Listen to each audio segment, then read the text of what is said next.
All right, today, April 19th, 2021. This is a session 5 for the CVI series. Today, we're going to talk about strategies and interventions. We're also probably going to, I'm going to add some, I think, just really cool information from a man named Tietjun. We were allowed to take his PowerPoint and his transcript and use that.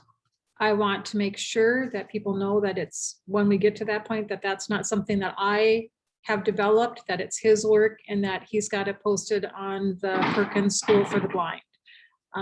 So we are going to get started. I'm going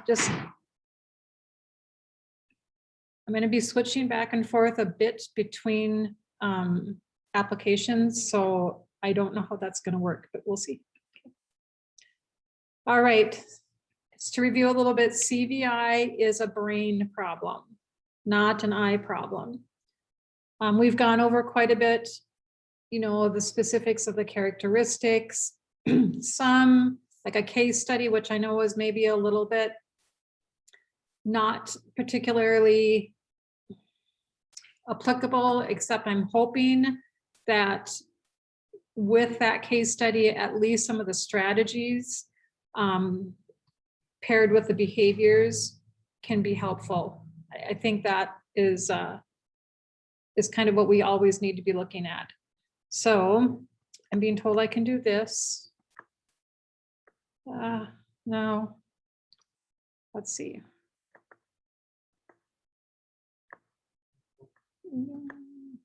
Just doesn't stop. Yeah, maybe. Oh no, I don't want that. Welcome to Apple. Sorry. I have my technical advisor on hand. Do this. What are you trying to do? Trying to get to that preview. Yeah. Doesn't seem to work. There.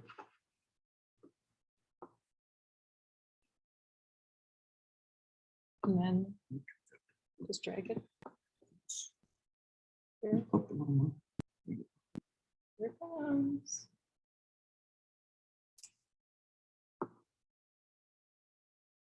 Can you guys see that okay? All right, so this is information from a man named Tietjun. He is a TVI, and he just kind of is the CVI whisperer, if that's what we want to talk about. He's not a neuroscientist. He's, you know, not like got a big professor job, but he has just, I don't know, sometimes you just come across people that just have such great working knowledge and can make the really difficult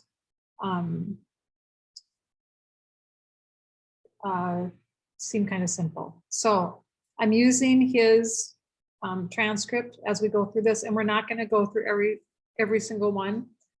Some of it's not that applicable, but so I'm just going to read from his transcript so we know that that's happening. Oh.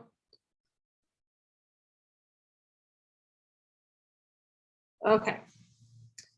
Welcome to, I'm going to make sure I have the right part of transcript.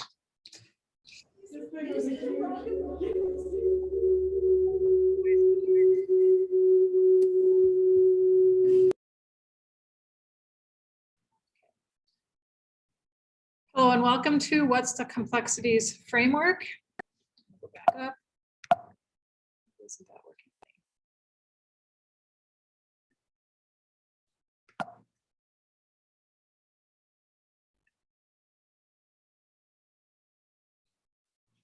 We're designing, what this is we're talking about designing an accessible school day for the child with CVI.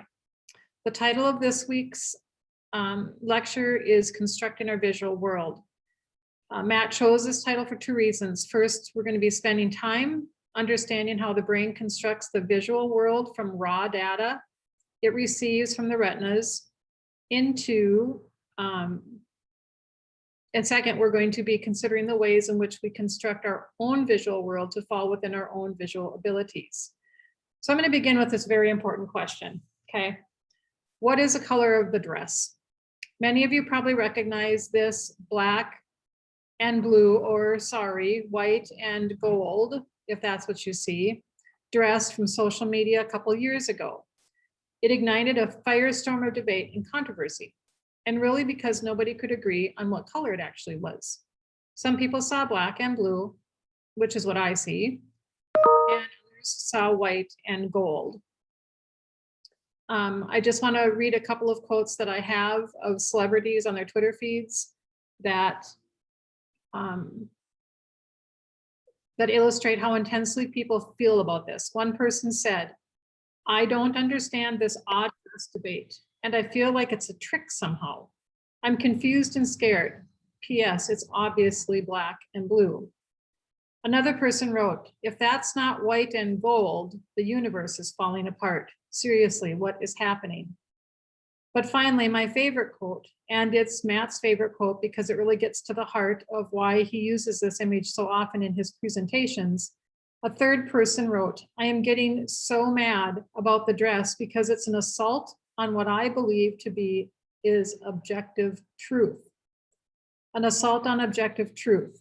I think it's easier for us to take our vision for granted and just assume that what we see is just a copy, a direct objective copy of the world out in front of us. But what the dress example helps us to do is just pause for a moment and appreciate the role that our brains do play in constructing what we see and what can happen when there's differences in how our brains construct what we see. Anyway, this is again. Why can't I make it? Oh, somehow that worked. Okay. Oh, I don't want it to do that. Just a second, guys.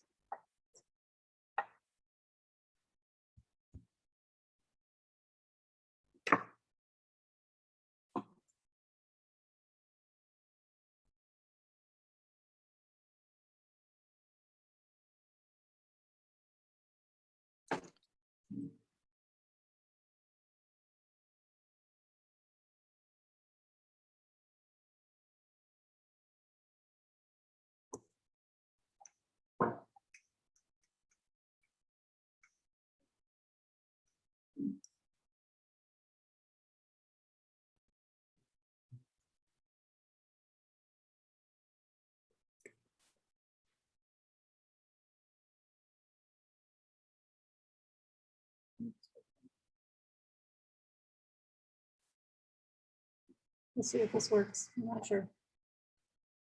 Okay. Matt recently had taken a poll of 50 teachers and students with visual impairments in which he asked them to text in their responses on whether they thought the dress was white or gold or whether they saw blue and black. And 35% of them responded that they saw white and gold, while 65% responded that they saw blue and black. Everywhere that a person goes and whenever this picture is shown, you could take a vote, and it often turns out to be about 50-50 or maybe slightly more for people seeing blue and black. So what do you guys see? Anybody want to say? I see blue and black. Okay. I see white and gold. I see white and gold. Who said that? I saw blue and black. I saw blue and black. I see actually. So the quote from, these are two quotes from David Engelman. They really illustrate the subjective nature of vision. He writes, "Despite the feeling that we are directly experiencing the world out there, our reality is ultimately built in the dark, in a foreign language of electrochemical signals. There is no single version of reality. Each brain tells its own truth. And seeing is never anything but electrical signals streaming into the darkness of our skulls." It's kind of interesting to think about it that way. I love this picture. When I watched this and went through this PowerPoint, I just think this is really a good way of looking at things. So here's an analogy that's used when describing the relationship between an eye and the brain.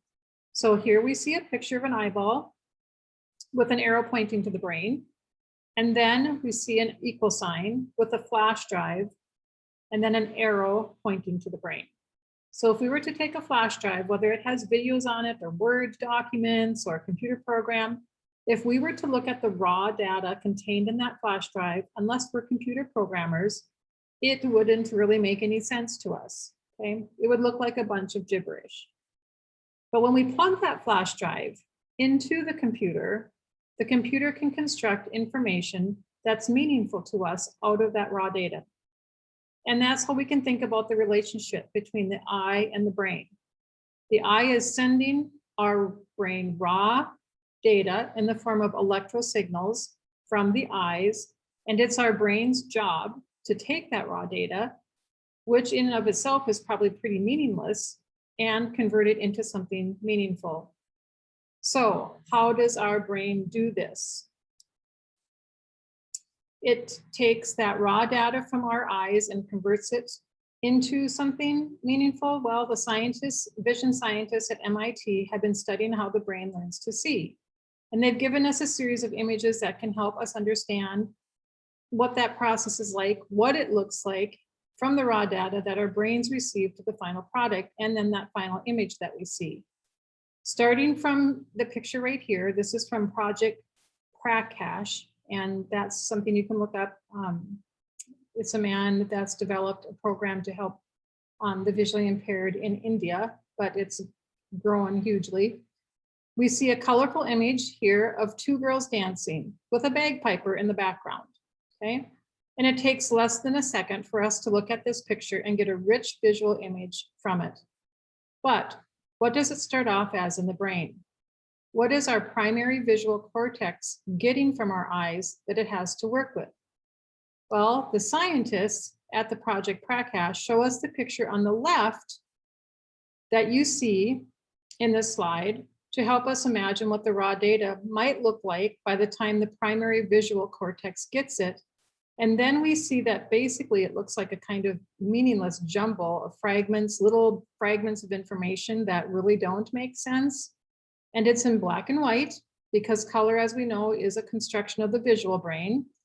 So it hasn't hit that visual brain yet. And so when that raw data finally makes it back to our visual cortex, it's going to give us every little point of data from the retina, every little change in lighting, shadows, corners, edges of objects, little bits and pieces of things. And it's all going to come into the brain as separate visual data. And then somehow our brain has to turn that fragmented visual information into a whole that makes sense. And it has to decide which pieces of that raw data go together, like part of an arm in this case, okay, or part of a leg, or part of a shirt, or part of a bagpipe. And it's a pretty monumental visual processing task. Continuing with this analogy, okay, Matt talks about the visual processing areas in the brain that is somewhat like a construction site. You can see here that there's construction workers on scaffolding, building some kind of building, maybe a skyscraper. When we walk out into the city and see a skyscraper, it takes, again, less than a second, really, for our brains to put together what we're seeing and to understand it. But behind the scenes in our visual cortex, an immense amount of labor is going on and processing, and things are happening very quickly to make that instantaneous recognition possible. Okay, how does our brain do this? So you can see here, this is kind of his analogy of how that visual processing area in the brain constructs our visual reality from that raw data we get from our retinas. Okay, so how does the brain do it? It's really a very, very heavy computational task. This information is from Gordon Dutton, and he is emphasizing that here. Gordon Dutton says about 40% of the human brain is dedicated just to vision. Okay, think of all the things that we do during our day: walking, talking, smelling, hearing, you know, all of that. 40% of that of your brain is used for vision. And I am going to skip through these things because we've kind of talked about these, and I don't know that anybody here is particularly interested in all of this. So I'm gonna just scoot right on through these. We've talked about the dorsal stream and the ventral stream, what they do, but I don't know that that's really, so I'm gonna stop and take it up again here. So let's take this for an example, searching a visual scene. Let's say we're on a beach and there's a big crowd of people and we're searching for a friend or a family member. Both our dorsal stream, set over the thing that guides the visual attention through an array of simultaneous visual information, okay? And our ventral stream, which is recognizing the individual or object. So the dorsal stream is the where system and the ventral stream is the what system, okay? I just want to make sure that nobody's trying to get in here, and sometimes I get going on this. No, okay. Both our dorsal stream here and our ventral stream are going to be active contributors to this process. The dorsal stream is going to be scanning this large array of people, guiding our visual attention through all of this simultaneous visual information and helping us sort it out, okay? Meanwhile, at the same time, our ventral stream is looking for the salient features. If anybody remembers what a salient feature is, think of the elephant and the cow, like how you tell them apart, okay? They're looking for those features of a person that we're looking for, maybe how tall that they are, or what their face looks like, or what kind of hair do they have, or what were they wearing. Our ventral stream is also looking for salient features that are going to help us recognize the individual person within the scene, including the person that we are hoping to find, okay? So as you can see, taking that raw data from our retina and turning it into something that's meaningful that we can interpret is just a huge computing task. And it takes a lot of the brain in order to do this. This quote is one that Matt Tietjun really likes, and he says, it to just really emphasize how important the brain's role is in vision, is we don't see with our eyes, we see with our brains. Okay, obviously we have to have eyes to see in the traditional sense, I guess, but really all of that processing takes place in the brain. So if that's the case, then it's really important to ask what happens when the visual brain is impaired.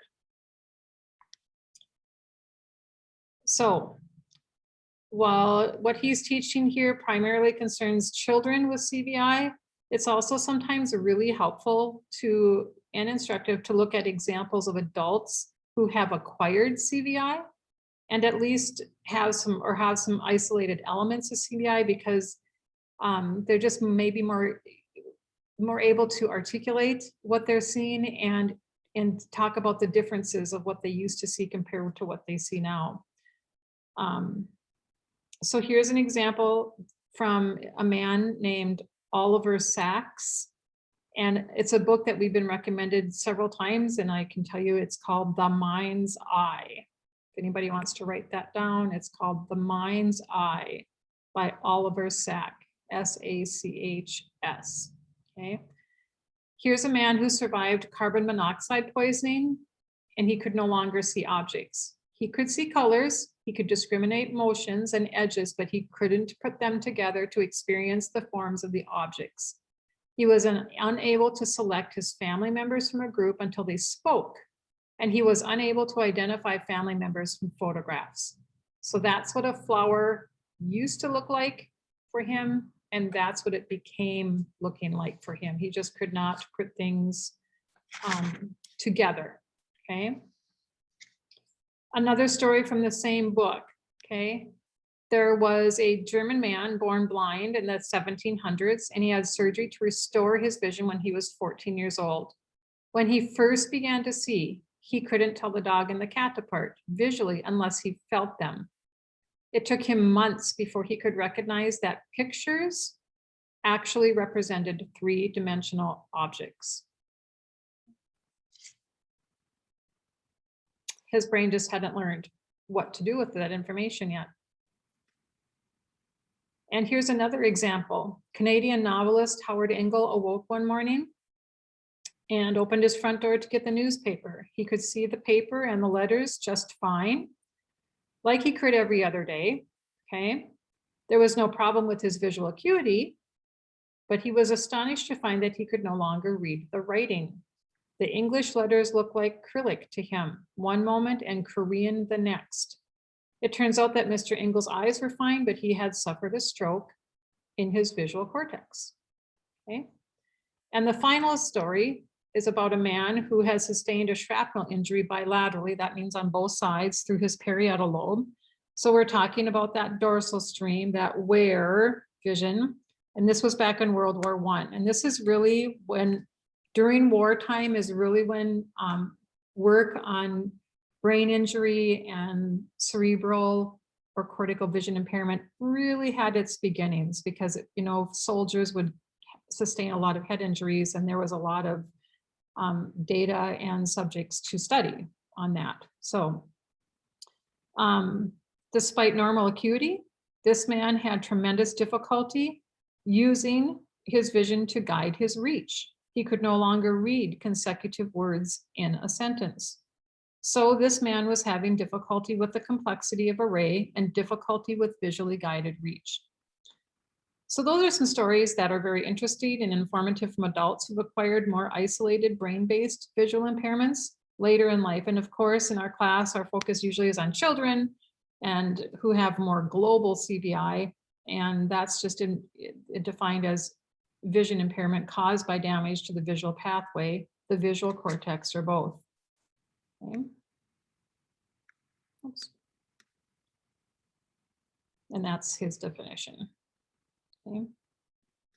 Now he's showing these pictures again from Project Prakash, because especially to teams, when we talk about teams, we're talking about IEP teams, kids' teams, and to groups of educators, and pose this question. Can we think of our students' view of the world as falling somewhere between these two images? Okay. And if so, what that might feel like. So in other words, we have left here again that image of the raw data that our eyes are receiving from the brain, and on the right, what we consider would be the finished product, okay? After our brain does all of that work to compute that raw data, what it is, and building out meaning out of it, we get this rich visual image of these girls in a dancing in a dance class with a bagpiper in the background. But what happens in between there? What happens if that process is disrupted somehow? So we can think it might be helpful to imagine our students' vision as falling somewhere between that raw data and that very rich picture. A child who is more significantly by their CVI might be in phase 1. I think often of that vision as being somewhat more like a colored version. I'm going to go back up here on the left. You know, it might have color added to that, especially when they're in a complex scene. Meanwhile, students who are in the upper CVI ranges, who suffer from CVI, but it's not affecting their vision as significantly anymore, especially if they're reading, they're moving more towards this picture on the right, that final clear product. Now, it might not ever get to that point, but that's the hope, is that that can be taught, that kids can be taught to recognize, identify, and process that information into what the world is really like around them. Okay. Now, we talked about this before, and you're going to recognize this from last time or two times ago, both, I guess. Roman Lansky's CVI characteristics of color, movement, field, visual fields, latency, that's that delay. And then visual complexity is huge here. And we're going to see that that's kind of the cornerstone, or one of the key elements that everything else tends to tie into, with visual distance, visual novelty, visual reflexes, and visual motor skills. Okay. So difficulty with visual complexity is difficulty converting the raw data from the eye into a meaningful representation of the world that can be interpreted and acted upon.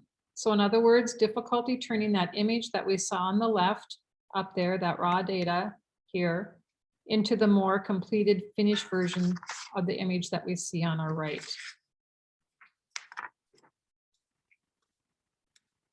And that's it for that. That's kind of his first part.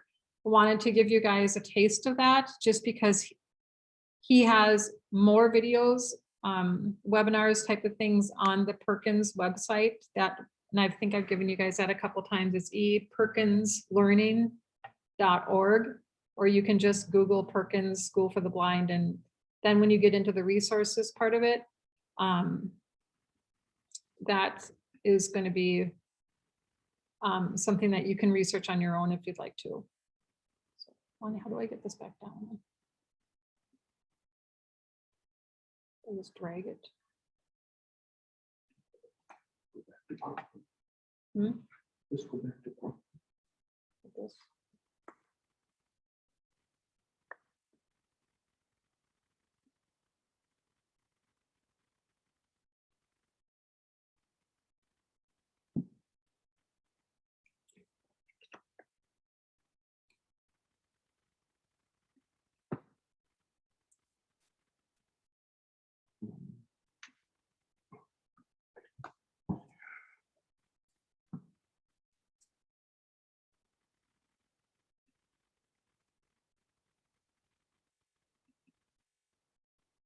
Okay, there we go.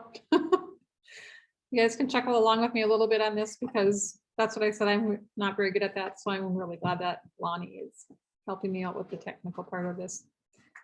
Okay, so this is stuff now that I've gotten from an article written by Nancy Shaman. Or I'm sorry, not Nancy, Donna, D-O-N-N-A, Shaman, S-H-A-M-A-N. This is a really good person again to look up, and she's posted a lot of her information on American Printing House. That's aph.org. Okay, so we're going to do 3 exercises to help imagine the visual world of a child with CVI.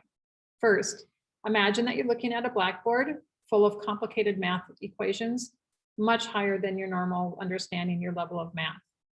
You can see all the numbers and the symbols, but you cannot understand what you're seeing. Okay. Similarly, a child with CVI may see a world full of colors and shapes with perfect acuity. Okay. But he or she may not have any idea what he or she is seeing. That raw data isn't getting like all the way converted over to that rich visual image.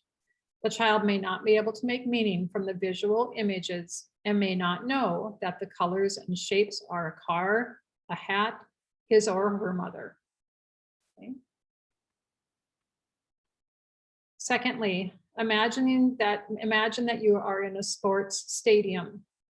It's packed full of people, and you know that your sister is somewhere out there in that stadium.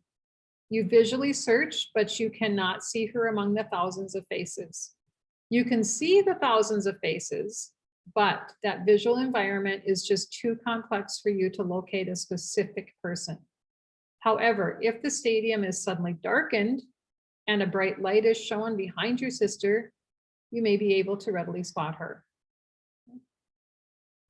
And a third example is imagine you can easily find the cheese in the crowded fridge, but your brother cannot find the same cheese. So he is unable to make visual sense of that cluttered refrigerator. We're going to talk a lot today about the team approach. And it's pretty cool because we each, like even represented here, have people from different disciplines or roles that are in an IEP team. And a lot of this you probably know, but I think it's also important to look at really where you fit in terms of oops.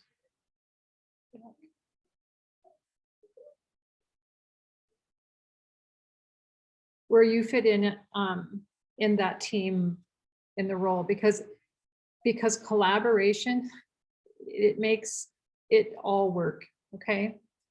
So we've talked about this. Every child with CVI is unique. When you've met one child with CVI, you've met one child with CVI.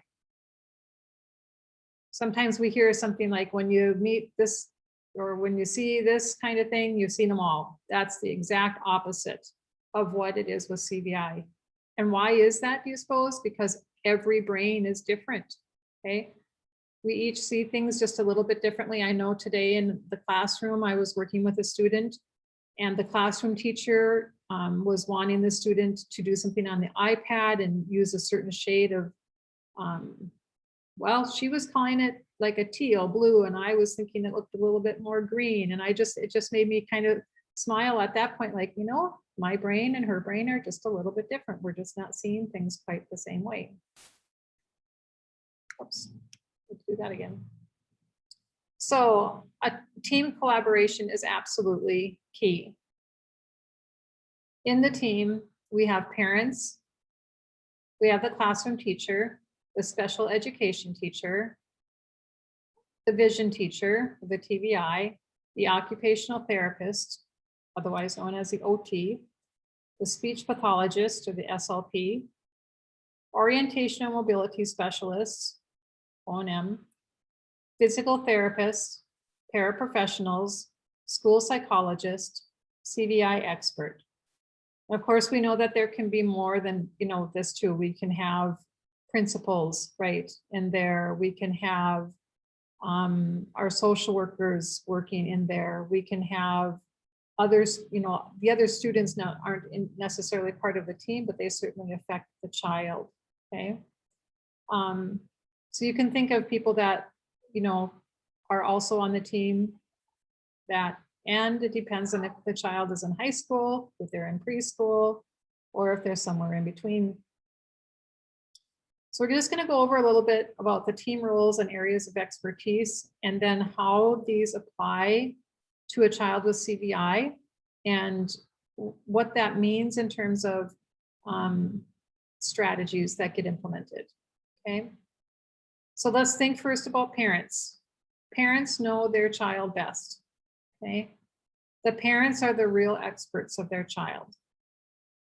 We're not always going to say that every parent has exceptional parenting skills. Okay, we're not going to say that.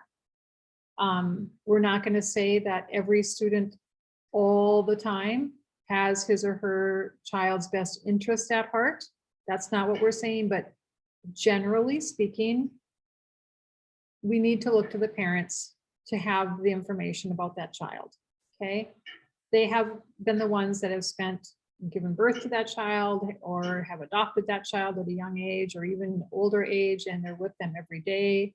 They watch them develop every day. They're the ones that are taking them home at night when they're done with school or daycare or whatever else. So studies of parents of children with CVI indicate high level of accuracy of parent reporting, a high level of accuracy of parents reporting regarding that child's background, history, and performance. So that just means that they're pretty reliable reporters, okay? That they're pretty accurate in what they're going to tell us, okay? Then we have the classroom teacher. That classroom teacher has that daily in-school contact with the child. That classroom teacher is uniquely positioned to observe the child in a variety of settings, especially the elementary school child, okay? Generally, the classroom teacher has regular contact with the parents, whether it be through conferences, emails, updates, those types of things. The special education teacher is generally the team leader and the coordinator of the IEP team. In our district, we call this the case manager. You know, that person is a case manager. They're basically in charge of the IEP, the documentation that goes along with that. That's the special educator's role. They manage the child's educational program and they integrate the child into the classroom loop. So they're helping that child integrate, maybe going back and forth, deciding when that child can function in the classroom, when they need to be pulled out. The classroom or the special education teacher, we oftentimes call that in our district the special education strategist, because That person develops and implements strategies and interventions to meet the child's IEP goals and objectives. And they often work in a small group or one-on-one with the child, which is a little bit of a different relationship than the classroom teacher might have.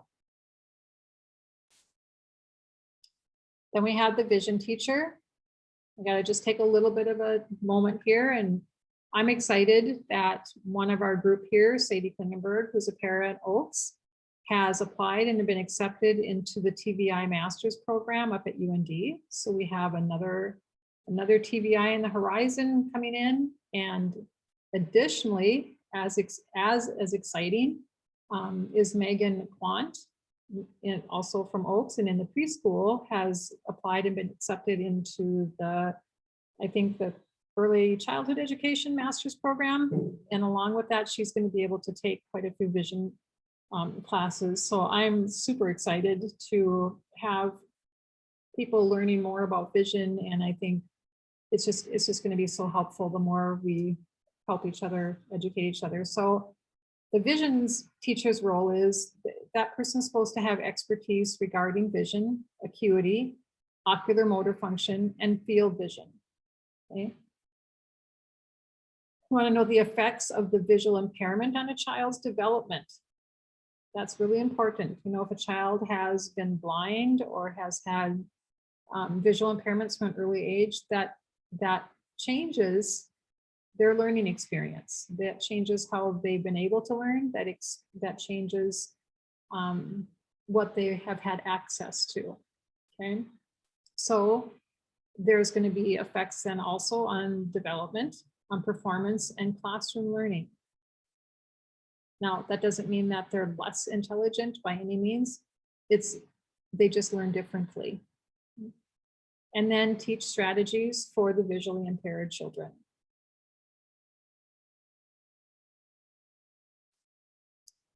The occupational therapist, the OT. In this case, we're blessed also to have an OT assistant, Dakota. So these people work together, and they're going to be maximizing the child's functional abilities,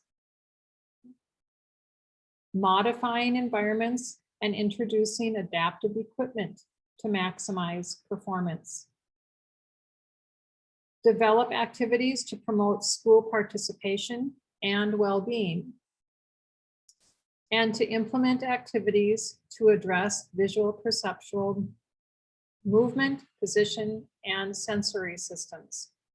And I think we're kind of turning a corner in our district a little bit, where OT is starting to become more collaborative. I think that's kind of the direction that DPI is moving, so that, for example, the OT may still have individual goals for a student, but I think we're going to be seeing that OT supporting and integrating goals more into the overall annual goals of the student.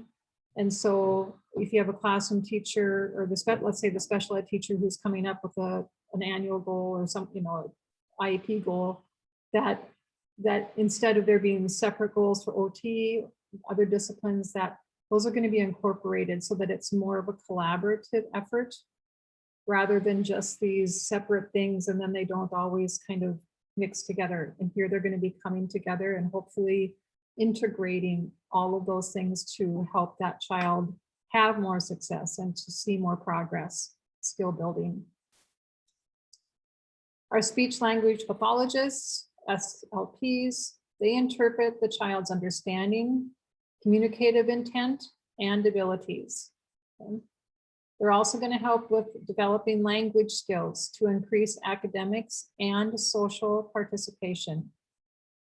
And there's nothing better, right, when those kids start developing the ability to articulate things, be able to explain themselves or explain what they understand better. Just think that that's really, really exciting. And then the other thing that the speech language, of course I do more than this, but I'm highlighting here obviously, is to help design and implement communication systems. And these can be adaptive systems, as well as, just giving really good strategies to support communication throughout the student's day. We have orientation and mobility specialists. These people have specialized training to facilitate the child's movement in his or her environment, to establish a familiar, safe, and meaningful environment for the child, and to incorporate specialized equipment. We can think of what that might be. It might be a cane, it might be a scooter, or a walker type of a cane, to support mobility as well as positioning and function. Our physical therapists, PTs, Heather is ours here in our unit. She's going to address the motor skills and mobility to increase or maintain physical ability. Developing strength, balance, coordination, and range of motion. And incorporating specialized equipment to support mobility and positioning.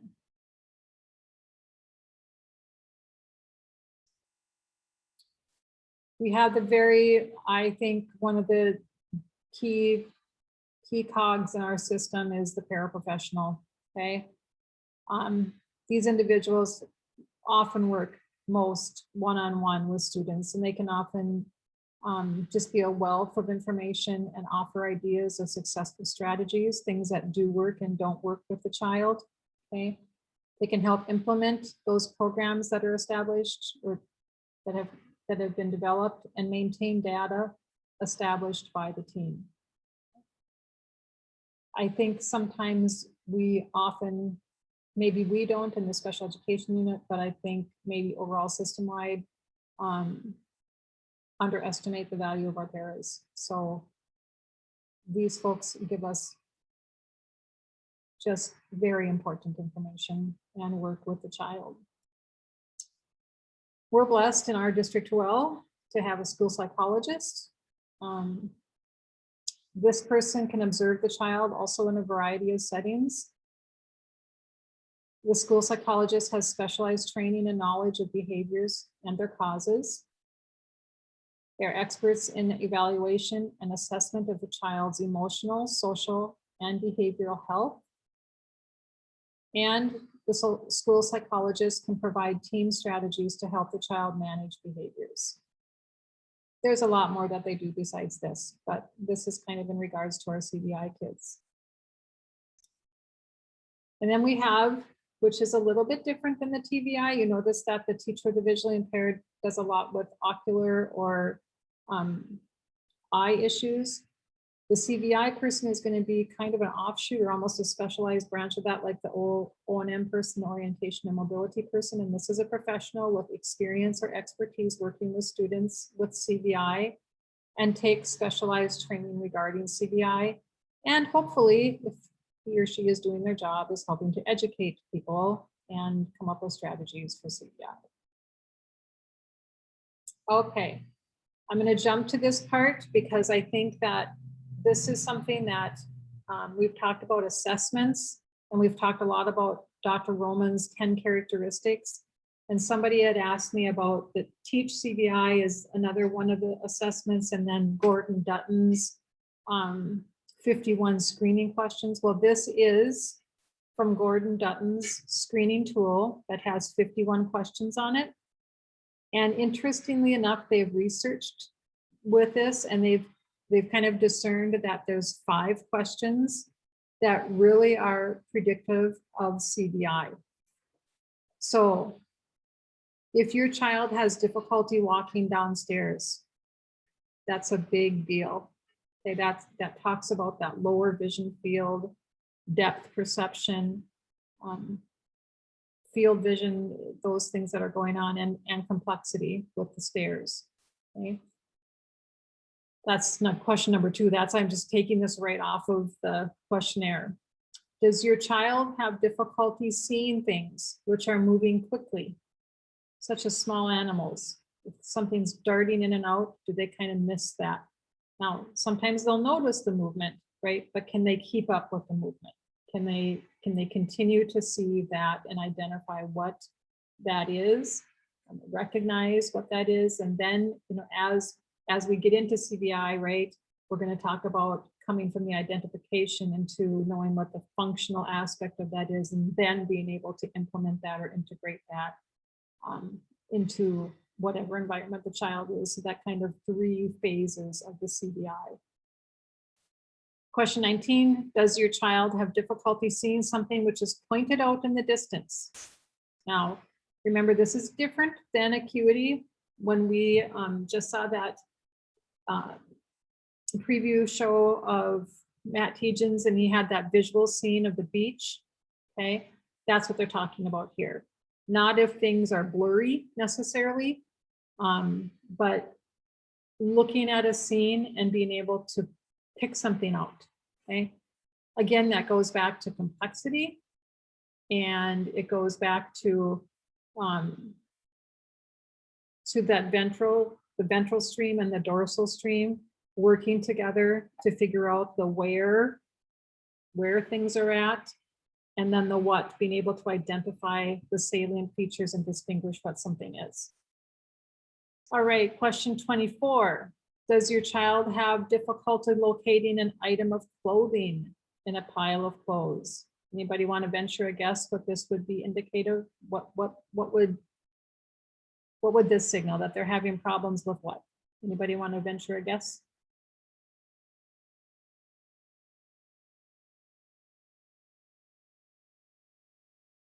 Starts with a C. Complexity, okay? We're going to hear that over and over again. Does that kind of make sense to you guys? There's a big array of something. There's a pile of toys, and to be able to pick out one thing from there. If they have difficulty locating an item in an array, that's another difficulty with complexity. Okay. And does your child find copying words or drawing times consuming and difficult? We're going to see this maybe sometimes with handwriting. We might see this with kids that are learning to write and they're really struggling. Again, think about that raw data and all the stuff that has to happen in your brain to convert that. That's the input part of it, and then outputting it. You remember that person that had the carbon monoxide poisoning, and there was a picture of just a simple picture of what a flower looked like, and then he couldn't draw that. The parts just wouldn't come together for him. That's what they're talking about here in question 27. Now, it's not that the other, these are 1, 2, 3, 4, 5 of these questions. That's not that the other 46 questions aren't important, but with research, it's shown that if there's trouble with these 5 questions, there is generally something going on with CVI. Okay. I was asked by an administrator today for a little bit of insight into a child's vision. Remember with CVI that other kinds of sensory stimulation like noise, okay, sometimes that can help. If they hear a familiar voice, they can associate that with the face. But if there's too much, we have those pictures of, kids doing that. Like, I just can't handle all of that information. Noise can be a real distraction, and that's another thing I would add on to this list. But if kids are really having a hard time, filtering out noise, or if it's really important that there's a voice that goes with a certain object or a certain face, that's also important. There's a thing called cortical auditory or cerebral auditory impairment, and it's the same kind of principle, not as maybe complex as the vision. Thinking again that the brain is spending 40% of its energy or time computing visual information. It really makes you think, I'm just going to side note, on somebody who's totally blind. If we're getting 40%, our brain is working 40% of its time on vision, and you have a person that's completely blind. Think about that, you guys. That's why we're seeing kids who are blind, have you seen this where you get like this rocking? You see this? Or you might get a kid that gets excited. They do this kind of flapping kind of a thing. They get really excited. Those are all sensory things. You might see kids at eye poke that really want to rest their, because they can get some kind of like sensation in their eyes when they do that. That's what the brain is trying to do with that 40% that the brain would normally be using towards vision. It's needing to use it somewhere, okay? And it needs that sensory input. And so that's why you see kids like, or people that are blind, especially blind from birth, who have those behaviors. You know, you see a lot of Stevie Wonder, right? You can see him doing that kind of thing. That's not necessarily CVI, but it does correlate in with how much of the time the brain is using, to a lesser extent, hearing, okay? But there is such a thing as cerebral auditory impairment as well. Feel like I'm just talking a mile a minute to try to get through this stuff, and we're wrapping up here on the last slide, but it has some information. I think that's really important. This is a quick list. If you want a quick list of strategies for CVI that can pretty much be used universally. Can you guys see that okay? Is stuff in the way? I don't know, am I can, let me see if I can move this. Does that help at all, or is that making it worse? It's all there, Jody. It's okay? Yep. Okay. If you get nothing else, I guess, I hope you get a lot of things out of these sessions, but if you want a quick list of things you can do, strategies for CVI, and this is not an all-inclusive list, but these are some really important ones, okay? You can always use color preference and contrast to help things. Whether that means you're outlining doorways, right, with the red tape, we talked about that, or steps, or whether it means that you're using a certain color of object that that child has a preference for, or whether that means that you're using highlighted, or maybe a yellow piece of paper, for example, with black writing on it, or maybe that child prefers a purple piece of paper with black writing on it. There's definitely different kinds of combinations that are pretty common. Black and purple, yellow and purple, or I mean yellow and black, white and black, and then green and yellow, sometimes that will work well together. Be aware of the child's behavioral state, okay? I'm not going to be able to explain this, and Alana, as I kind of butcher this, you can correct me at any point, okay? But I think it's really important not just to be aware if that child is tired, but to really be aware of their behavioral state. Are they comfortable? Are they calm? Are they anxious? Okay. Are they bored? Are they angry? Has something happened before they've come to see you that has upset them? Or are they being pulled away from something that they've really enjoyed doing, and so now they're not happy about the change? Those are kinds of things, again, not a very inclusive list, I know that, but of being aware of the child's behavioral state. It's important, remember, we talked about how you always want to identify yourself and say, hi, Benji, it's Mrs. Shear, or however your kids address you, Jody would be, or whatever. And then ask, how are you doing today? And not just as a perfunctory exercise, but really ask and then listen. Take time to hear, how am I feeling? How are you feeling today? Well, I don't know. Sometimes you might get great. I had a great weekend, or I had a, or gosh, it really made me mad at the playground today because this happened. That's important that we stop and take a little bit of time for those kids to process identify and process their emotions. Okay. Alana, did I do okay with that? Anything you'd want to add? Because I'm more than happy to have you add on that. No, I think you're good. I think that the next one you have on that list is contributes a lot to that fatigue piece. Right, and they go hand to hand. Yep. I don't think, and that's not, I really don't think we give enough credence to how tired kids get doing the things we're asking them to do. It might seem really easy to us, okay?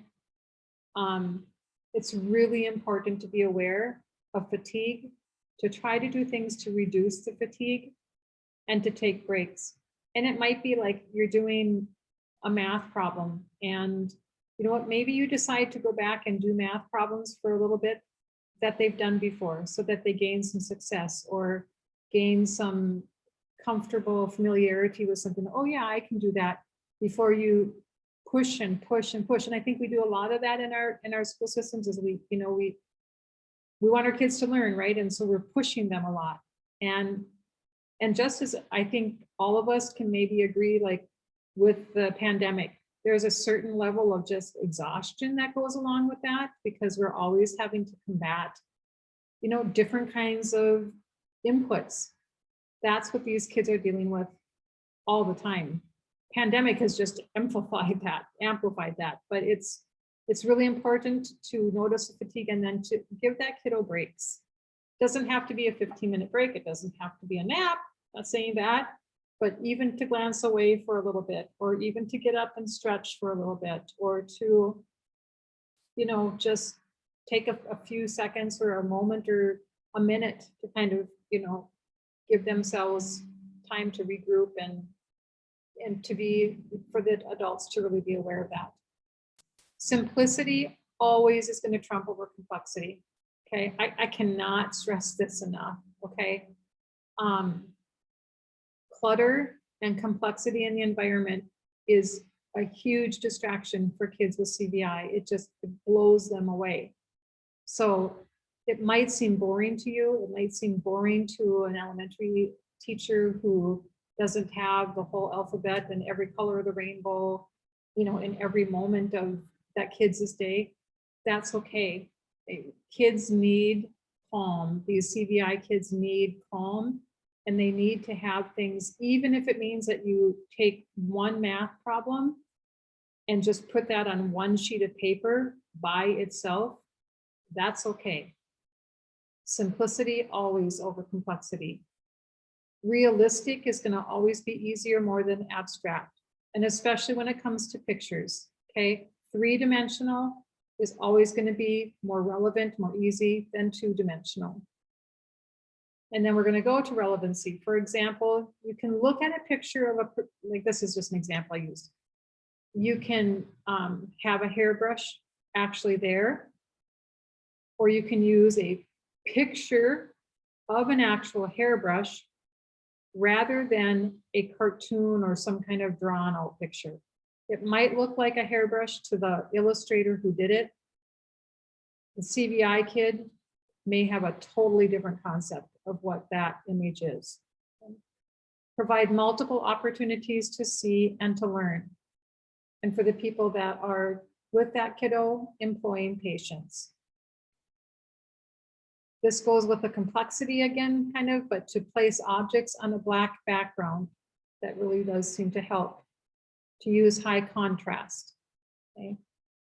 To be aware of lighting and light sensitivities. Now, I'm sitting here with the light generally would be coming behind me, and that's how I like to set up when I teach kids. If there's any way possible, I want to have the light coming from behind kids onto what they're doing. But dimming the lights, that may have a very calming effect on that child. Okay. It also may help them focus, especially if something is backlit. Okay. So backlighting with the iPads, again, I've mentioned that's a very useful tool. Repetition, constancy, and routine. Again, very important, especially the repetition part of it. What might seem simple to somebody teaching a kiddo with CVI No, they're learning and they're laying down new pathways in their brain. So slow down. Okay, slow down in your expectations for that child to respond. Give that child time to first identify, okay, and recognize an object. And again, we talked about that 15 to 20 second interval. And secondly, give that child another period, okay, to process what is that object and what is that object used for. Two different things, two different kinds of latency. Highlight landmarks in their school, in their home, okay? That goes again with the complexity and the use of color and contrast. Reduce information and stimuli, okay? There again, that's really tied in with simplicity. That also helps reduce fatigue, which in turn, as Lana said, will help boost their behavioral state. Okay? And then have fun. That's okay. It's okay for that kiddo to come to school and enjoy it. Okay? Because for some of these kids, it's torturous. They are learning things that the rest of us take for granted. It's not for granted for them. All right, my time is, I zipped through that. I kind of zipped through it and I feel like I talked fast. Does anybody have any questions? Silent group. Maybe I'll give the 15 to 20 second latency period for you guys to respond.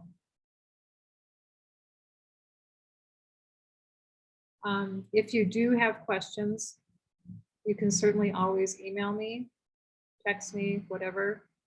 I'm happy. I feel like it's part of my job to get this information out. Okay. And this isn't just for special educators, guys. This is for any person that works with a student with CVI. So I'd like to just keep doing these sessions or doing more in-services. If you ever hear of somebody that's interested in that, please let me know. I'm happy to share the knowledge. Okay. I appreciate your guys' time. I really appreciate your willingness to learn about this. I sincerely hope that it helps you help your children that you work with. Okay. Thank you. Anybody have any questions? All right. We will call Jody. and I guess we won't, unless I get a request from somebody for more sessions, but we kind of agreed to the 5 sessions and I've got tons more information. I could do 20 sessions, but I tried to get you the most important and the highlights. So did somebody have a question? No? Okay. No. Thanks, Thanks, guys. Jody.